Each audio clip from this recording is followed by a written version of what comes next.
વડોદરા તાંદલજા પત્રકાર પોલીસ લાઇનની દયનીય હાલત, રક્ષકો જ અવગણનાના ભોગ। વડોદરાના તાંદલજા વિસ્તારમાં આવેલી પત્રકાર પોલીસ લાઇનની હાલત અત્યંત જર્જરિત બની ગઈ છે। એક બાજુ રાજ્યના ગૃહમંત્રી હર્ષ સંઘવી પોલીસ કર્મચારીઓ માટે કડક નિયમો અને સુવિધાઓની વાતો કરે છે, ત્યારે જ મેદાનમાં વાસ્તવિકતા એકદમ વિપરીત જોવા મળી રહી છે।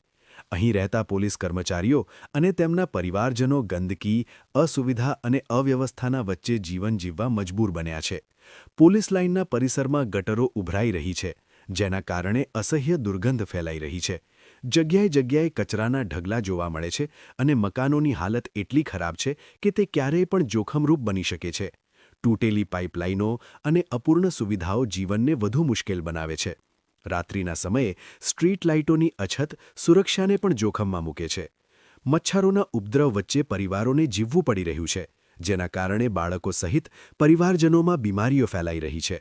આ ઉપરાંત કોમન મીટર હોવાને કારણે વીજળીના બિલની સમસ્યાઓ પણ ઊભી થઈ રહી છે અને સમયસર ચૂકવણી ન થતાં પરિવારો હેરાન પરેશાન થઈ રહ્યા છે। હાલમાં ગટરો ઉભરાવાની સમસ્યાએ ચરમસીમા વટાવી દીધી છે, જેના કારણે પોલીસ પરિવારોને જાહેરમાં આવી પોતાનો વિરોધ નોંધાવવો પડ્યો હતો। પ્રશ્ન એ ઊભો થાય છે કે જે પોલીસ કર્મચારીઓ શહેરની સુરક્ષા માટે દિવસ-રાત સેવા આપે છે, તેમના જ પરિવારોને આટલી બેદરકારી શા માટે સહન કરવી પડે છે? હવે નજર રહેશે કે ગુજરાત સરકાર, પોલીસ વિભાગ અને વડોદરા મ્યુનિસિપલ કોર્પોરેશન ક્યારે જાગશે અને આ પોલીસ રક્ષક પરિવારોને આ દયનીય પરિસ્થિતિમાંથી બહાર લાવવા માટે કયા પગલાં ભરે છે। रिपोर्टर धवल सिंह सोलंकी। ये पत्रकार एरिया है और ये पुलिस लाइन है। अच्छा। तो यहाँ पे 5 साल से ये सब गटर की समस्याएं है। तो हमने कितनी बार बहुत बार लेटर भी लिखे हैं सब कुछ, लेकिन यहाँ कोई देखने भी नहीं आता। पीआई तक भी यहाँ देखने नहीं आता कोई भी। अच्छा, कितने घर है यहाँ पे? 32 घर है दोनों मिला के। और कितने सालों कितने टाइम से ये गटर उभरा है? ये गटर का तो मसला 5 साल से। अच्छा, मेन गटर है ना उभरा है? हाँ, तो सब ब्लॉक है, मतलब में सब चौकों पे। अच्छा, इसको लेके वार्ड में किसी को रजूआत की ऐसा कुछ? करी है, ये यहाँ के कितने लोगों ने करी है, लेकिन कोई ध्यान नहीं देता। लेटर भी लिखे हैं सब कुछ, पर किसी ने ध्यान ही नहीं दिया।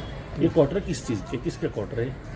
पुलिस लाइन है। अच्छा, कितने मकान है यहाँ पे टोटल 32 मकान है। यहाँ पे साफ सफाई की ऐसा कुछ करना है? कोई नहीं, हम खुद पैसे दे के कराते। ये पुलिस क्वार्टर है, वेरा तो भरते होगा ना वेरा? अब ये पता नहीं, लेकिन लाइट बिल हम लोग भरते, कॉमन का वो लोग भरते। अच्छा, तो अब तुम्हारी मांग क्या है? हमारी मांग ये है कि ये लाइन नहीं डाले, गटर लाइन। हाँ, गटर लाइन नहीं डाले, जरा सब रूम सब ठीक कराए। बहुत सब मतलब में ये हो गया है, पानी अंदर से निकलता है ऐसा सब। आप जो रहते हो क्वार्टर में, तो आप किराया तो देते होगे ना? हाँ। कितना किराया देते हो? मेरे ख्याल से 6-7 हज़ार है उसका किराया। तो अच्छा, और ये गंदे पानी की वजह से लोग बीमार पड़ते होंगे या बहुत मैं तकलीफ? खुद बीमार रहती हूँ। अच्छा, आपका नाम? नजमा। बराबर છે કયો વોર્ડ વિસ્તાર શું સમસ્યા આ છે પત્રકાર police line near by JP police station છે અને અમે અહીંયા લગભગ 20 વર્ષથી રહીએ છીએ, મને યાદ છે ત્યાં સુધી।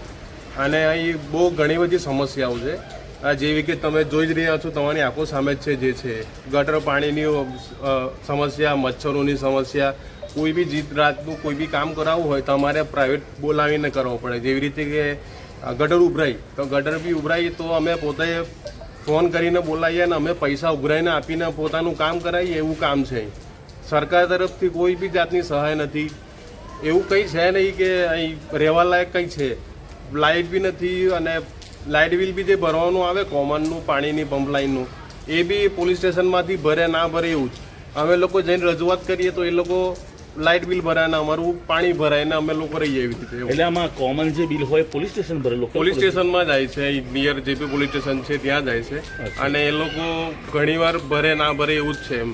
અચ્છા, હા, ભરે તો લાઇટ ચાલે, બાકી ના પાણી ના આવે આપણે પોતાના ઘરમાં। સમસ્યા તમારી આ લગભગ 4-5 વર્ષથી તો આ સમસ્યા છે જ। તમારી માંગ શું છે? અમારી માંગ છે કે બધું નવું કરે, લાઇટ બિલ થાય, લાઇટો થાય અમારે ત્યાં, ગટર લાઈનો સારી હોય એવી માંગ છે અમારી। એટલે ગટર લાઈન બેસી ગઈ છે? ગટર લાઈન બેસી ગઈ છે, તમે જુઓ આ બધું શું રહેવા લાયક છે। કોઈ છોકરાઓ બી અહીં રમવા રાજી નથી, એવું છે। આપનું નામ? મારું નામ આદિલ પઠાણ।